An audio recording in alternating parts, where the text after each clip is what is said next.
Bonsoir à tous, bienvenue pour le troisième podcast des supporters de l'ETG. Vous commencez à être habitués, les trois mêmes invités que les deux premiers. On commence par Alex. Ouais, donc Alexandre Muffon, blogueur, rédacteur amateur pour l'ETG, compte rendu avant match et puis parfois des lives des matchs de l'ETG. On poursuit par Arnaud. Bonsoir à tous, Arnaud. Je gère notamment la page Twitter de la Team ETG. Et pour terminer, Fred.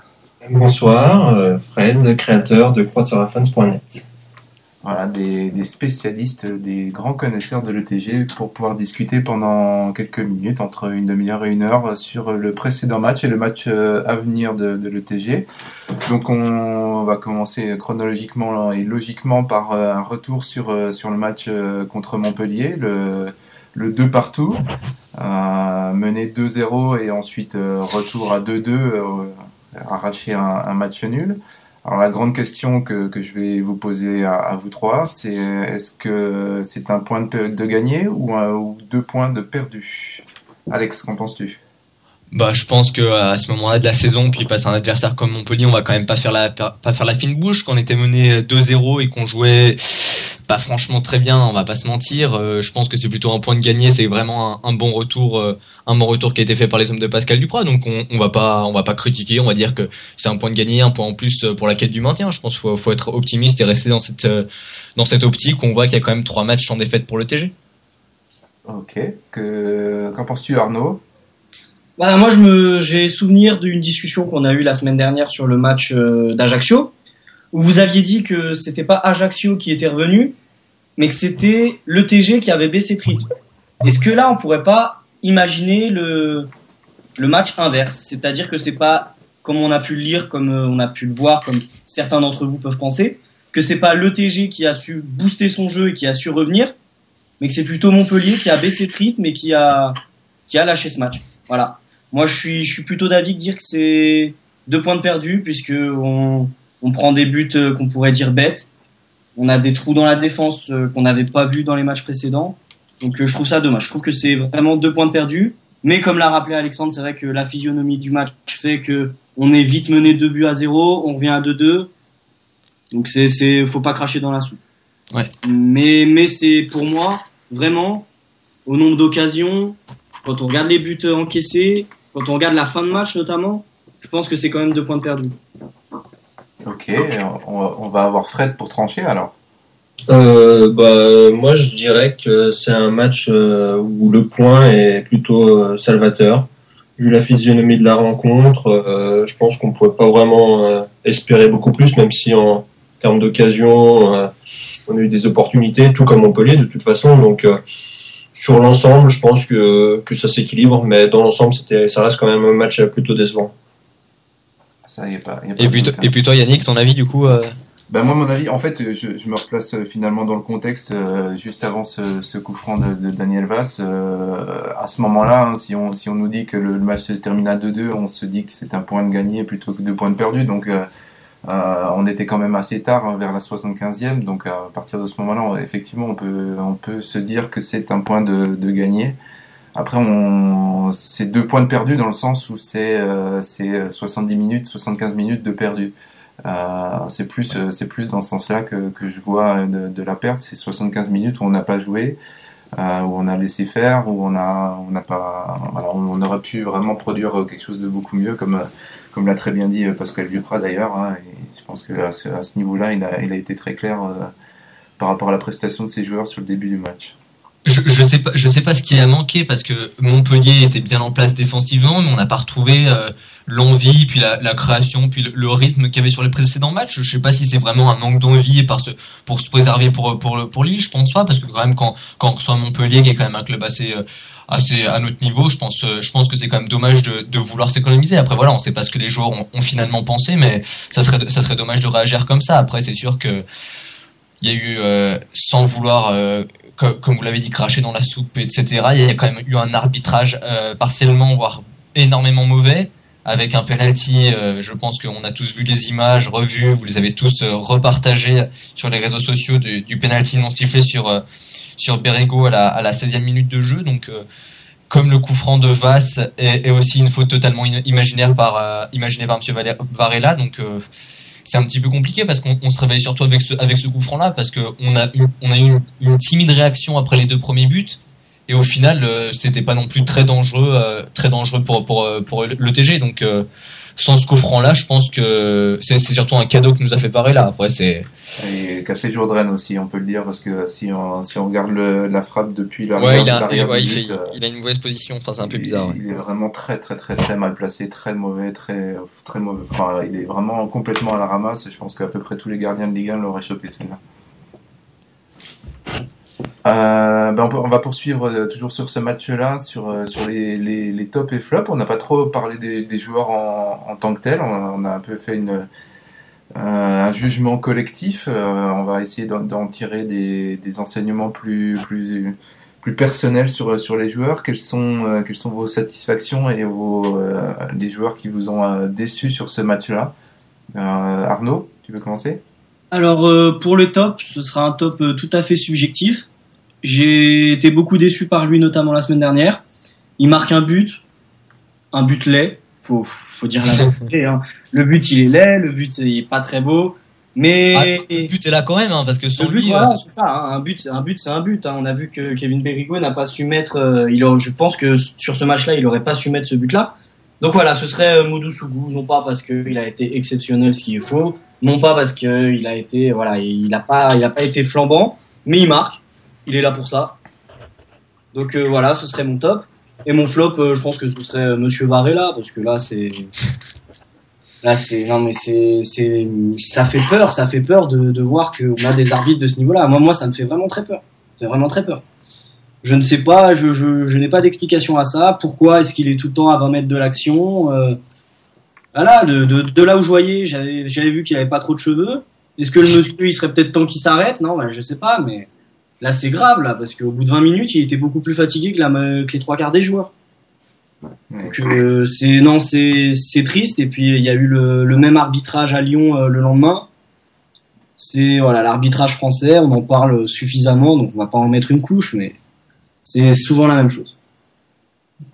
Juste pour revenir sur Varela, après je laisserai surtout la parole à Fred. C'est vrai que Varela, on sait qu'il a souvent arbitré des matchs de l'ETG. C'est quand même bizarre qu'en 6 rencontres de Ligue 1, il en ait déjà arbitré 2, donc soit 1 sur 3. Je pense qu'on a quand même suffisamment d'arbitres. L'Olympique de Marseille, face à l'Olympique de Marseille, c'est ça. Je pense qu'en Ligue 1, on a quand même suffisamment d'arbitres pour assurer un roulement qui permet de garder une objectivité, pas de revoir toujours les mêmes arbitres, surtout quand il y a des soucis vis-à-vis de cet arbitre-là depuis les saisons précédentes. Donc je pense que c'est aussi un petit peu mal joué de la part de la Ligue. Enfin, je sais pas qui fait les convocations pour les arbitres, mais je veux dire, à un moment, faut être un petit peu réfléchi quand on choisit les arbitres pour les rencontres. Je veux dire, quand M. Varela a déjà fait 2 rencontres de l'ETG, on va pas lui assigner encore toujours les mêmes clubs, quoi. Que ce soit pour lui et puis aussi pour les joueurs, quoi.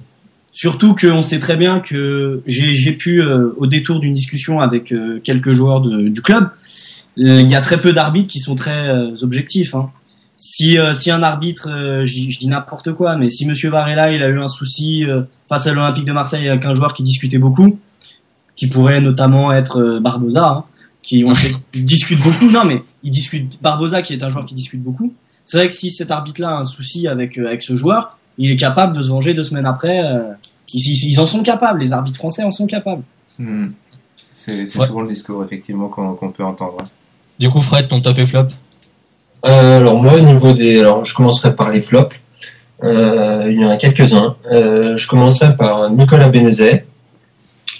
Alors je sais pas si c'est trop mis de pression, s'il voulait trop bien faire vis-à-vis du club qu'il n'a pas conservé quand il est au centre de formation de Montpellier. Mais il a eu beaucoup de déchets, beaucoup de passes ratées. Il a fait énormément de mauvais choix, même s'il a fait un petit geste avec la talonnade sur le poteau de Berigo qui était, bon, on va pas se mentir, ça passe entre les jambes. Bon, c'est du coup de bol, mais il l'a tenté. Donc beaucoup de mauvaises passes, de mauvais choix. Même si derrière, enfin, il fait beaucoup d'efforts. On peut pas lui contester son envie et donc là-dessus ça remet pas en cause ça, mais c'est vrai que dans le jeu lui-même je l'ai pas trouvé au top.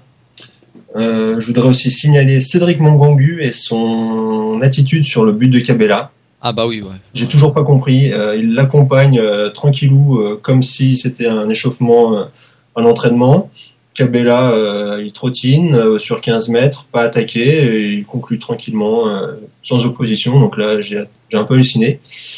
Et à un degré moindre, mais je voulais quand même le signaler, c'est le placement de Djadjedje sur le premier but, où il n'est pas tout à fait aligné avec la défense de l'ETG. Alors ça joue pas grand-chose, mais précédemment, au tout début de match, il avait déjà fait la même erreur, et là c'était sur 2 mètres. Quand Montano, pareil, frappe et c'est Laquet qui repousse. Là, il était derrière de 2 mètres par rapport à Mensah et Mongongu. Donc, des petites erreurs d'inattention qu'on peut payer cash et qu'on a payé cash sur l'ouverture du score de Montpellier. Et en top, je dois avouer que je trouve pas non plus beaucoup de joueurs qui ont été au-dessus du lot. Je signalerai quand même Daniel Vass, qui a été une nouvelle fois décisif. Alors cette fois, c'est pas sur une passe, c'est sur un but. Mais ce joueur, il nous déçoit jamais. Chaque fois qu'il est sur le terrain, il donne tout, avec ou un peu moins de réussite, ça dépend, mais il est toujours à fond et c'est très appréciable à regarder. Et j'avais un petit coup de cœur, vous en avez parlé, c'est pour Monsieur Varela. Là, c'est un homme qui a été présent pendant du début à la fin du match, c'était vraiment très appréciable. Et j'ai noté qu'il avait... on connaissait un jeu, le jeu où il faut répondre à l'inverse de ce qu'on pense. Et avec Monsieur Varela, on a découvert un autre jeu, c'est d'arbitrer et de siffler l'inverse de ce qui doit être sifflé. Donc c'est toujours intéressant de ce petit piment qui amène un peu de fantaisie à l'arbitrage français et au football français. Oui, à noter aussi une petite, comme tu disais, une petite incompréhension sur, il me semble, un corner. L'arbitre de touche qui signale un corner, l'arbitre central qui signale une sortie de but, l'arbitre de touche qui change d'avis en voyant l'avis de son arbitre principal qui donne accord après. Comme tu dis, c'est peut-être la personne qui s'est fait le plus remarquer sur le terrain, en effet. Ah bah, clairement, c'est l'homme du match. C'est l'homme du match, exactement. Quand les deux équipes, pas les deux entraîneurs en l'occurrence, mais ça aurait pu être le cas. En tout cas, les deux équipes ont la même conclusion à la fin, c'est qu'ils se sont fait avoir par l'arbitre. Fernandez l'a dit qu'il devait pas y avoir faute sur Vass et voilà, nous on constate qu'il devait y avoir faute au moins sur Berigo. Ben voilà, quand les deux équipes font le même constat dans le même sens, c'est qu'il y a quelque chose d'inquiétant.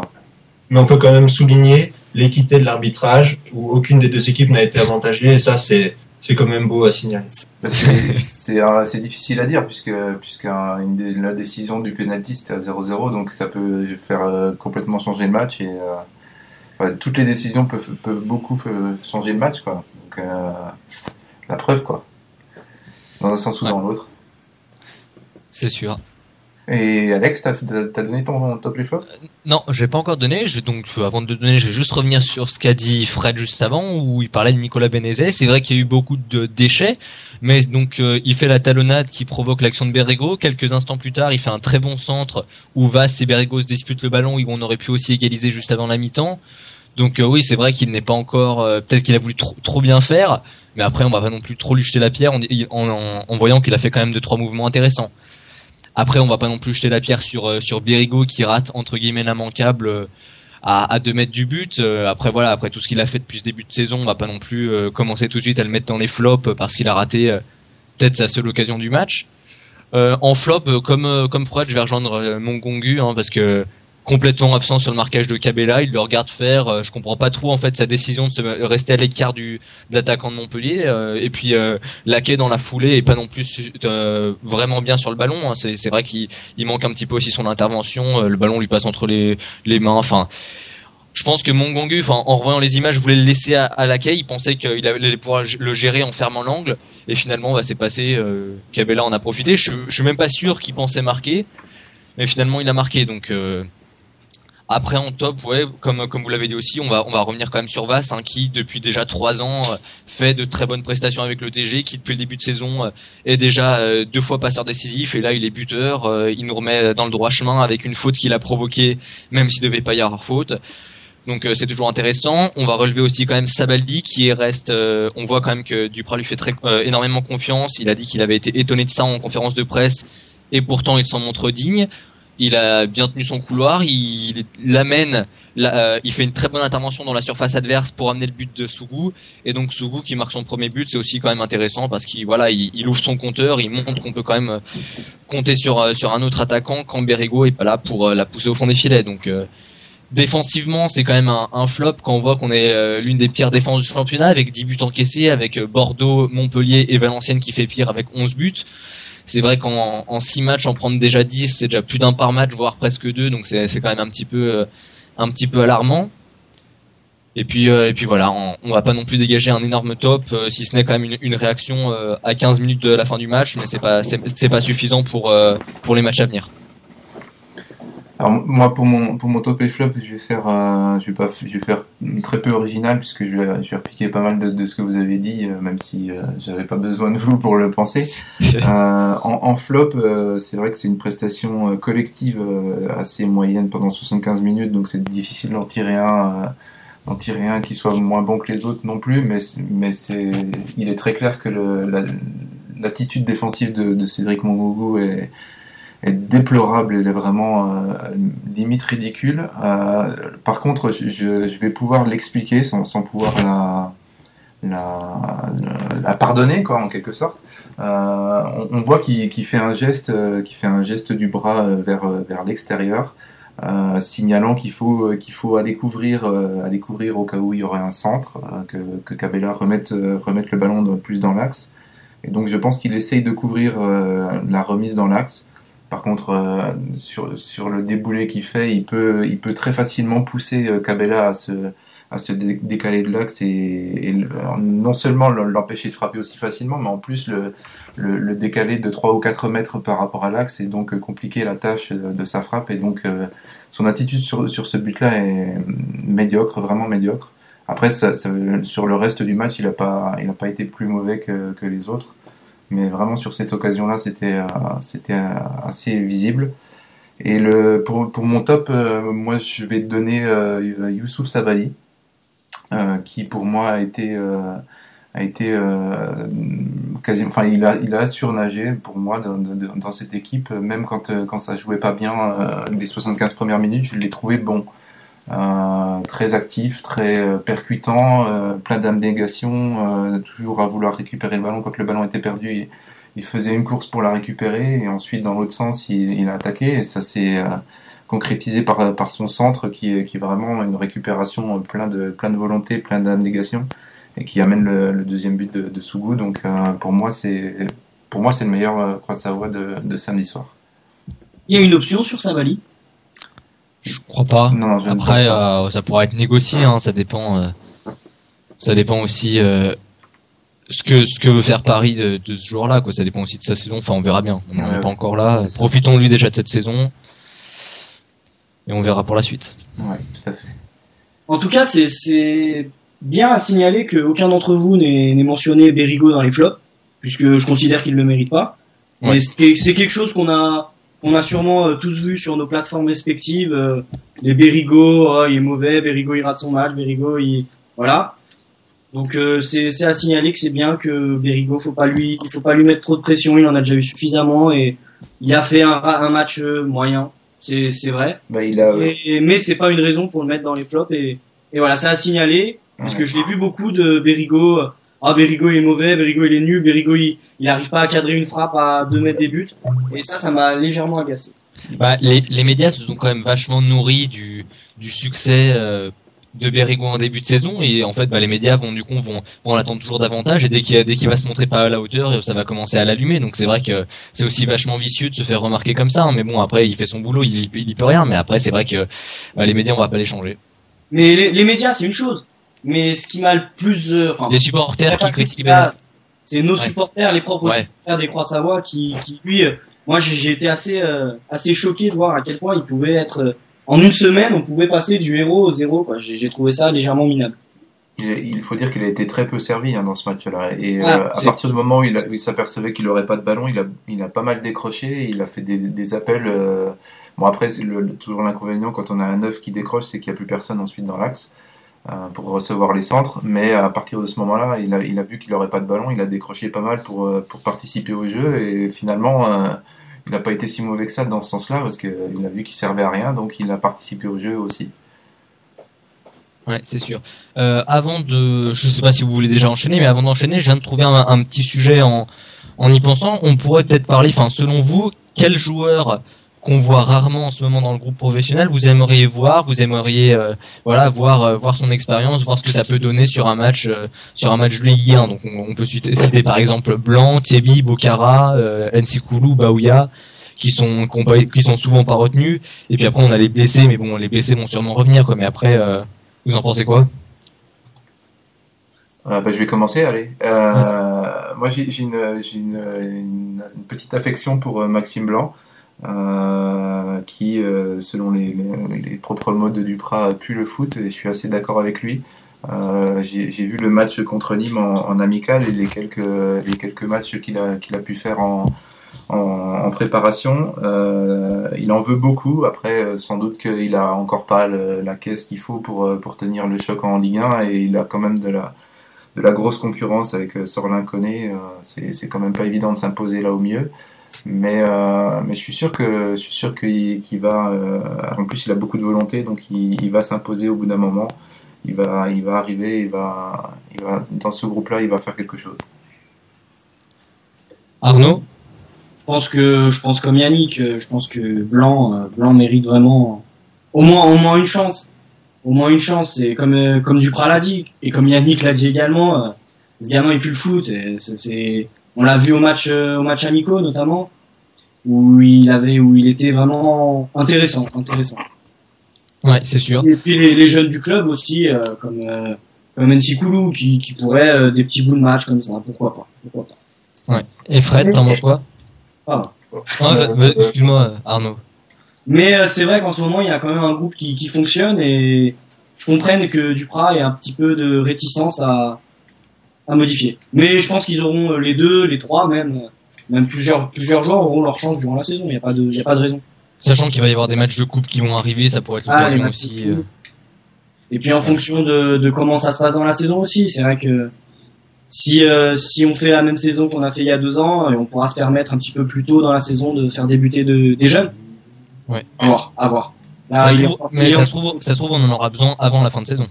Ça se trouve, on en aura besoin avant la fin de saison. Et c'est pas dit que, voilà, si on a un Blanc, peut-être, je dis n'importe quoi, qui rentre un bout la semaine prochaine, qui marque un but, qui démarre la semaine d'après, peut-être dans 2 mois, il est titulaire indiscutable. Ça va trop vite pour. Ouais. Fred, t'en penses quoi? Alors moi, Blanc, j'ai pas eu l'occasion de le voir évoluer, donc je vais pas faire de commentaire. Par contre, celui qu'on a vu au dernier match, Dan Nistor, qui est rentré. Alors bon, il a fait une rentrée timide, mais il a été assez demandeur de ballon. Il a fait 2-3 petites, notamment un changement de côté sur Vass du gauche qui était pas mal. Je pense que celui-là, il peut être pas mal au niveau du relais au milieu de terrain pour un peu faire la liaison entre nos défensifs et puis notre attaque. Donc c'est lui que je citerai pour voir un peu plus dans les prochains matchs. Il a joué à peu près le même nombre de minutes que contre Nîmes, et c'est clair qu'il était bien plus fringant que contre Nîmes. Contre Nîmes, il était assez fantomatique, assez inexistant. Et là, effectivement, il était tout de suite dedans. Il a été intéressant, même s'il n'a pas été décisif particulièrement. Il était intéressant, effectivement. Ouais.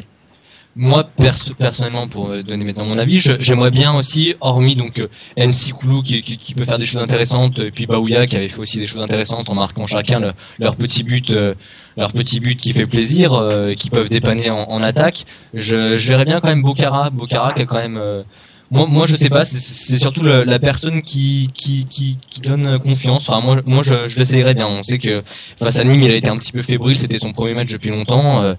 Mais moi je pense qu'on pourrait laisser un coup, voilà, que c'est un jour où on a besoin de milieu de terrain, milieu récupérateur, comme Blanc on pourrait l'essayer un jour où on a besoin de 10, par exemple Barbosa est suspendu, ça va arriver forcément une fois dans la saison, ou Barbosa ou un autre joueur se blesse, enfin faudrait les tester. Après voilà, je sais pas si Thiebi va avoir l'occasion de rejouer, sachant qu'on a des milieux récupérateurs assez bien en place. À voir aussi, hein, ça va se jouer aussi sur des matchs de coupe ou sur des matchs où on peut faire tourner, on peut se permettre de faire tourner, donc à voir. De toute façon, ils sont tous là. Ils auront sans doute tous leur chance. Mais il y en a pas mal qu'on connaît pas encore énormément, comme Nistor ou Bocara, effectivement. Donc c'est difficile de juger, de les porter au nu ou de les casser sans avoir vu ce qu'ils étaient capables de donner. C'est sûr. On va passer au match suivant, et qui vient très vite, puisque à l'heure où on enregistre, c'est demain soir. Le match aura déjà commencé à cette heure-là. Une petite présentation du LOSC. Arnaud, tu voulais faire une petite présentation ? Oui, une petite présentation que je vous ai faite. C'est une première, donc n'hésitez pas à la commenter et à dire si elle vous plaît. Donc le LOSC, qui est l'abréviation du Lille Olympique Sporting Club, il est toujours bon de le rappeler, est un club qui a été fondé en 1944 et il provient d'une fusion de deux clubs.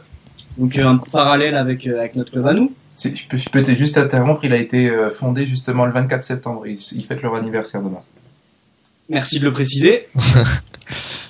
Donc fondé de la fusion de l'Olympique Lillois et du Sporting Club Lillois. Donc c'est un club qui a été 3 fois champion de France. On pense notamment au doublé Coupe Championnat de 2011 et qui a été 6 fois vainqueur de la Coupe de France. Donc c'est quand même un club qui en a sous le capot et qui connaît bien le championnat de France. Il est actuellement entraîné par René Girard, qui est l'ex-entraîneur de Montpellier que nous avons affronté samedi. Et il est présidé par Michel Sédou.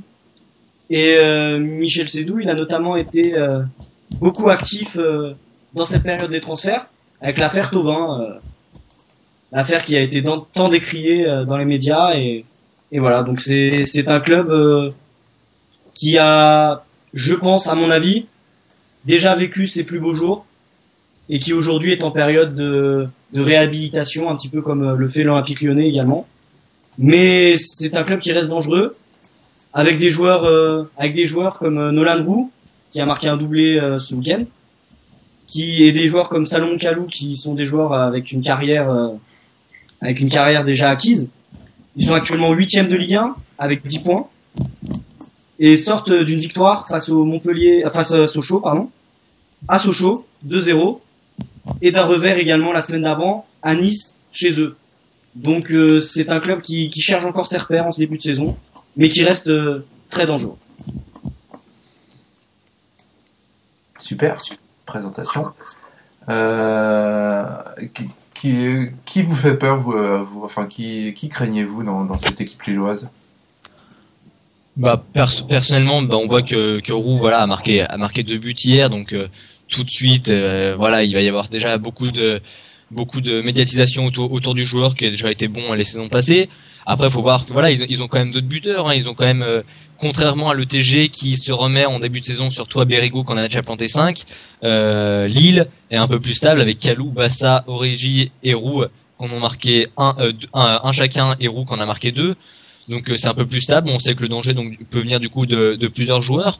On se souvient de la dernière fois du coup au match au stadium, que Kalou en avait planté 1 ou 2, je sais plus. Ah, il en avait planté 1, il avait raté un penalty. Et il en avait planté 2, il en avait marqué 1 contre son camp. Donc c'est un joueur dangereux pour les deux côtés, du coup pour les deux équipes, faut faire gaffe. Je pense qu'il faudrait être très vigilant dès demain face à Florian Thauvin, qui peut être un joueur vraiment très redoutable. Je pense que il marque beaucoup l'équipe en ce moment. Je pense que apparemment il s'entraîne beaucoup, donc il en redemande, donc il va être très dangereux. Après donc on voit que qu'est-ce qu'on est drôle, hein. Que ça qu'on n'a jamais vu, hein. On voit que Lille est devant nous à 2 points. C'est l'une des meilleures défenses du championnat, avec seulement 4 buts encaissés. Donc donc comparé à nous, nos 10 buts qu'on encaisse, eux ils en encaissent plus de 2 fois moins.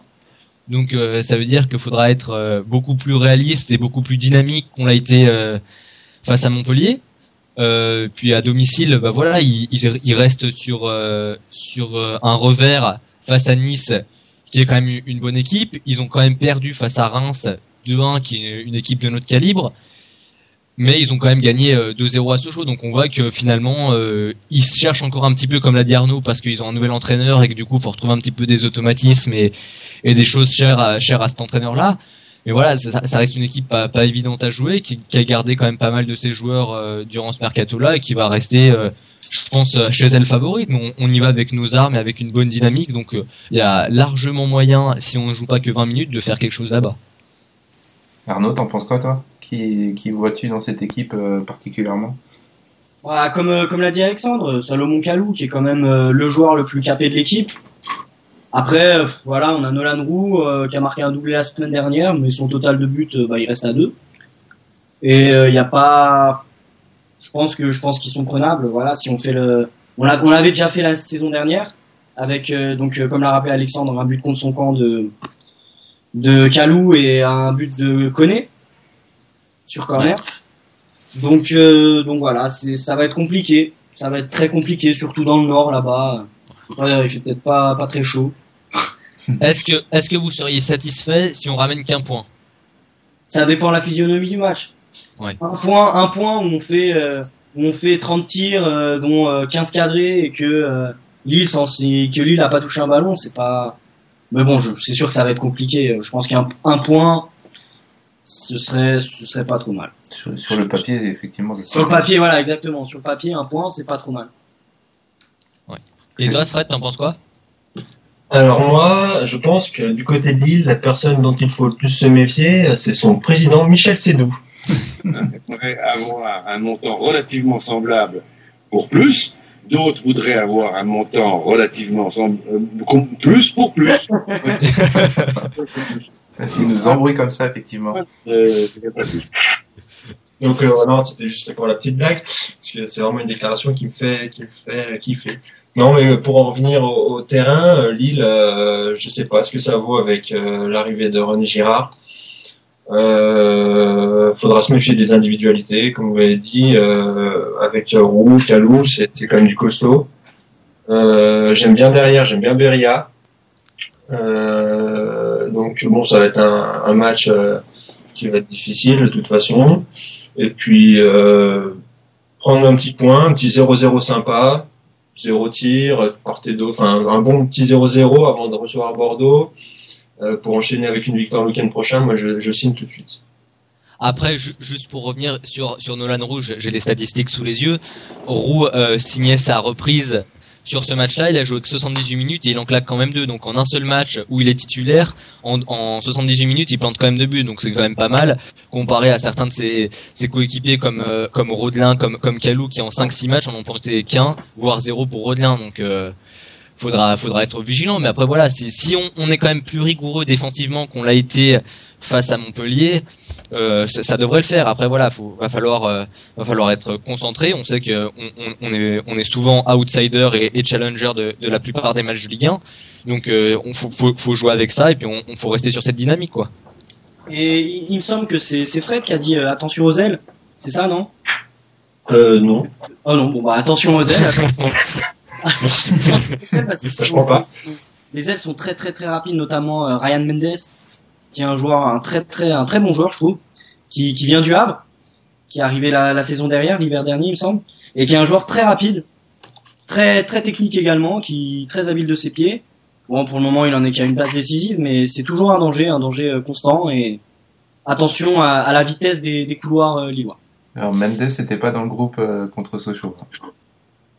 Tu en connais la raison? Pas du tout. Je le constate là. Moi, j'ai eu l'occasion de le voir dans les premiers matchs de la saison et c'est vrai qu'il est très, très virulent. Et...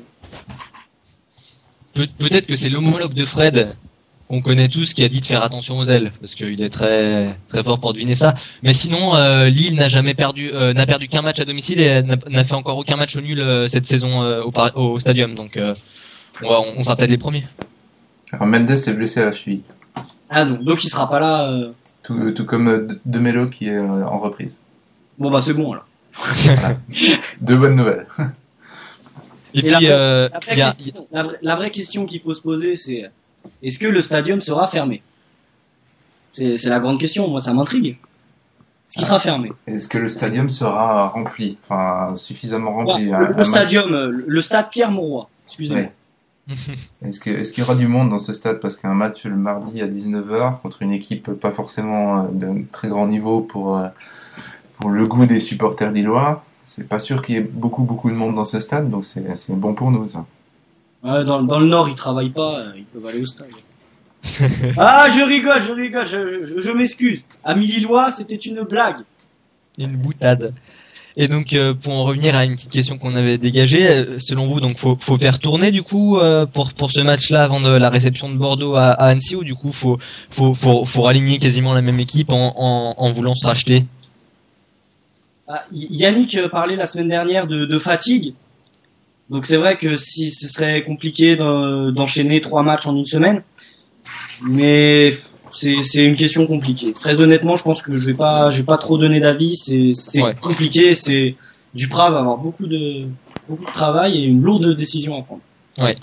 Moi, je pense qu'à mon avis, il va faire plutôt tourner le week-end prochain. On risque d'avoir l'équipe quasiment la même que samedi. Et c'est contre Bordeaux, à mon avis, qu'on aura des changements avec certainement des rentrées. D'accord. Je suis assez d'accord. Je pense que, comme ça, a priori, les changements étaient plus prévus à l'inverse, c'est-à-dire à Lille et remettre un peu la même équipe contre Bordeaux que contre Montpellier. Mais étant donné que la déclaration de Pascal Duprat qui disait qu'il avait repris les 18 mêmes joueurs pour leur donner la chance de se racheter du match, j'imagine aussi que les 11 seront les mêmes pour la même raison, parce qu'ils sont les premiers concernés aussi par le manque de réussite de cette équipe pendant 75 minutes, et que effectivement du coup les changements auraient plus lieu la semaine suivante, donc samedi. Ok. Impeccable. Et puisqu'on a terminé sur Lille, on va passer la dernière petite question qui est sur le chiffre qu'ODS Radio a annoncé aujourd'hui sur Twitter. La baisse du nombre d'abonnés. Alors, pour être très précis, il y a 190 abonnés de moins à ce jour par rapport à la fin de la saison dernière. C'est-à-dire après aussi la campagne d'hiver pour avoir que la moitié des matchs la deuxième partie de saison. Mais quoi qu'il en soit, on peut se dire que même après cette période-là, le chiffre va rester plus ou moins le même. Il va pas y avoir, à moins de super résultats en première partie de saison, mais quoi qu'il en soit, la hausse va pas être énorme malgré la finale de Coupe de France. Qu'est-ce que vous en pensez? Est-ce que vous êtes surpris? Est-ce que vous êtes déçu? Où c'est que vous en êtes par rapport à ça? Fred, t'as eu des nouvelles sur le forum, toi?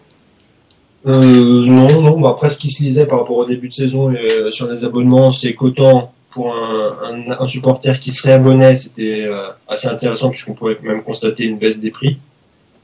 Il y avait quand même pas mal de commentaires qui relevaient quand même des tarifs un peu qui étaient élevés par rapport à d'autres stades en France. Sachant qu'on est quand même l'un des abonnements les moins chers de Ligue 1, on va pas non plus... Et c'est surtout le rapport qualité des infrastructures prix qui est pas forcément au rendez-vous.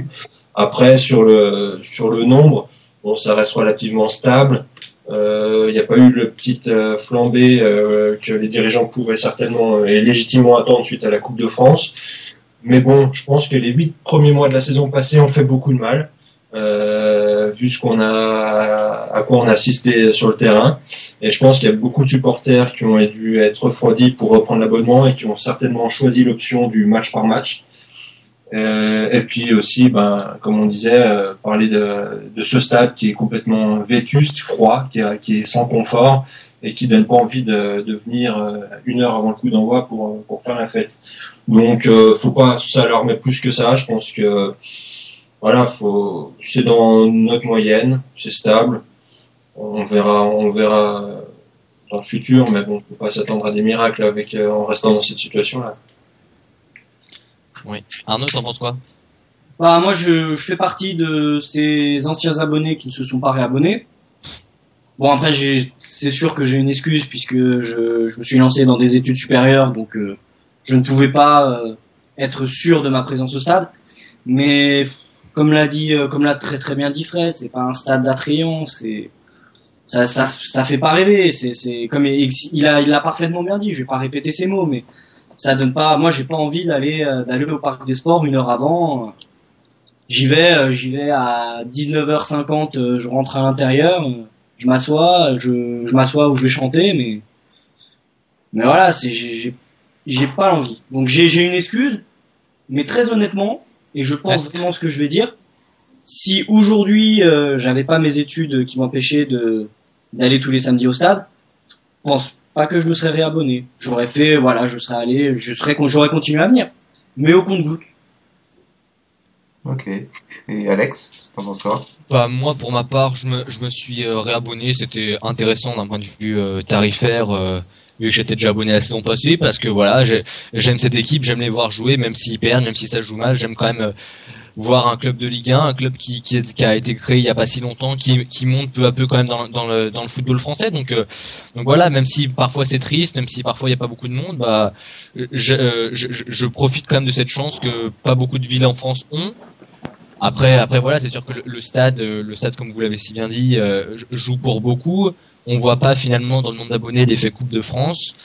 On voit pas non plus voilà donc la fin de saison avec de très bons résultats, notamment par exemple face à Nice le 4-0. Après voilà, c'est sûr que par exemple face à Montpellier, on était 10 531 il me semble.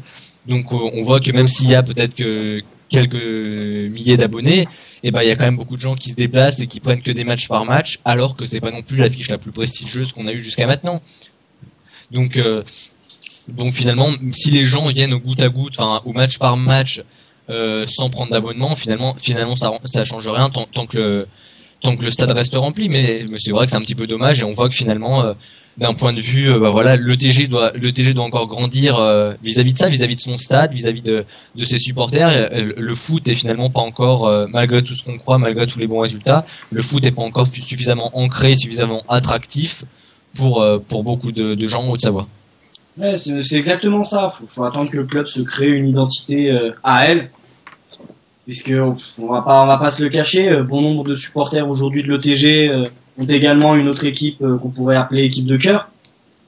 C'est le cas aujourd'hui. C'est le cas. Donc faut attendre que l'équipe se crée une vraie identité propre à elle, avec des supporters propres à son équipe, ce qui est de plus en plus le cas. Faut le dire, c'est de plus en plus le cas.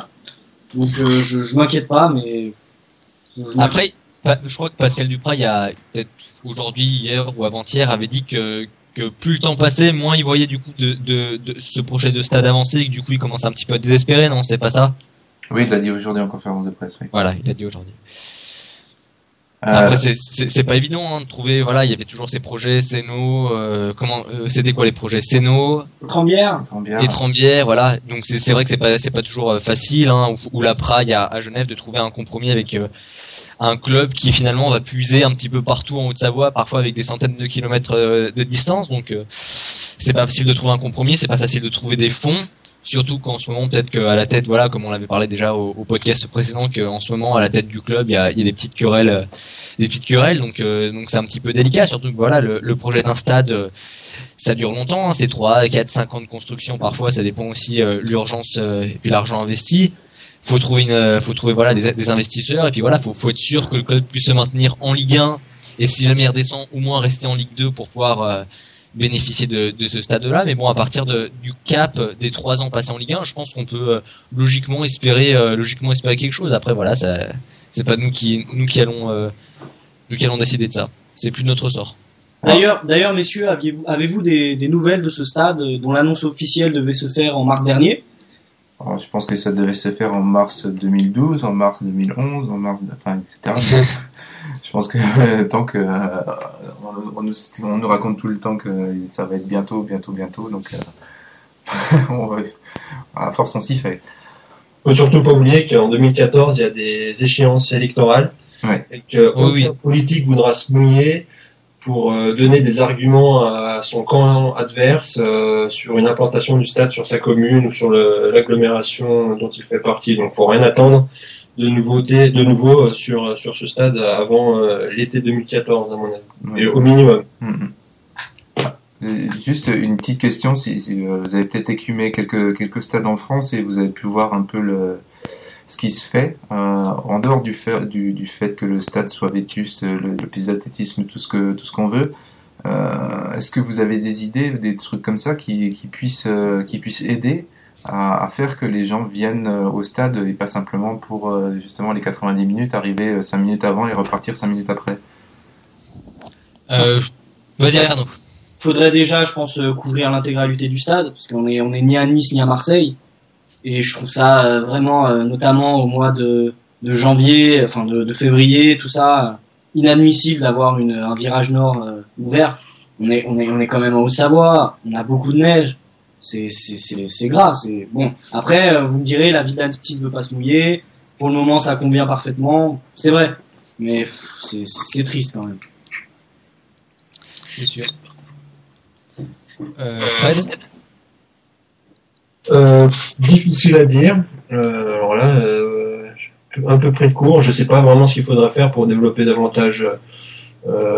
Très honnêtement, il y a des choses qui peuvent pas entre guillemets s'acheter. C'est pas dire on n'a pas la culture foot comme on peut avoir dans certaines villes, certains clubs, notamment du sud de la France ou du nord, où on n'a pas une histoire qui fait que les gens respirent football, sont habillés 7 jours sur 7 avec des maillots, de par le faible nombre d'années que depuis la création du club, on peut pas non plus espérer grand chose à ce niveau-là. Donc il y a que le temps qui fera que ce genre de choses pourront se faire petit à petit, quoi.